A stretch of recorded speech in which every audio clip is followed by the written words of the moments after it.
પાટણ જિલ્લાના સમી તાલુકાના વરાણા ગામ ખાતે આવેલા ઐતિહાસિક અને પૌરાણિક ખોડિયાર ધામ ખાતે ભવ્ય લોકમેળો 15 દિવસનો યોજાઈ રહ્યો છે, જેમાં આજે ત્રીજા દિવસે મોટી સંખ્યામાં માનવ મહેરામણ ઉમટી પડ્યું હતું। હજારોની સંખ્યામાં લોકોએ માતાજીના દર્શન કરી ધન્યતા અનુભવી હતી। ખોડિયાર માત કી જય। આજે હજારો વર્ષથી આ પરંપરા ચાલતું આવે છે।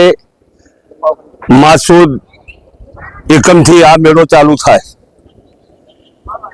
વઢિયાર આ પરગણામાં એવો મોટો રિવાજ છે કે લોકો હાની એટલે એક ગોળ અને તલ આ બંને ભેગું કરી બીજ કરી અને માં ખોડિયારને ધરાવવામાં લોકો બધી સમાજ લોકો આવતી હોય છે।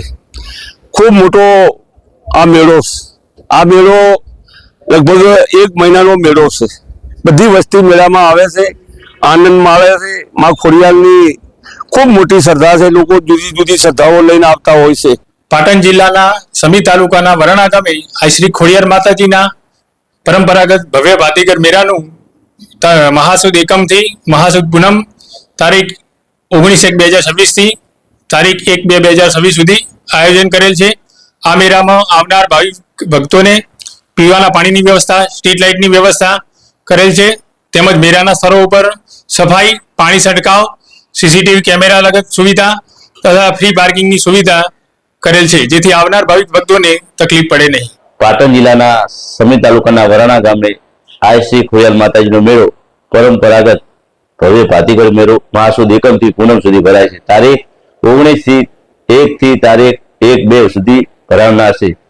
આવનાર યાત્રિકોને કોઈ પણ તકલીફ ના પડે એના માટે ગ્રામ પંચાયત દ્વારા તમામ સદસ્ય અને સરપંચ દ્વારા તમામ સુવિધા પૂરી પાડવામાં આવે છે, જેમાં કે આવનાર ભક્તિઓ પગપાળા માટે હાઈવેથી ઠેઠ મંદિર સુધી સ્ટ્રીટ લાઇટ હોય કે આવનાર ભક્તોના વાહનો માટે ફ્રી પાર્કિંગની વ્યવસ્થા પણ કરવામાં આવે છે અને રાત્રે સફાઈ કરવામાં આવે છે પૂરા મેળાની 25 થી 20 કામદારો દ્વારા અને પાણીનો છંટકાવ પણ કરવામાં આવે છે।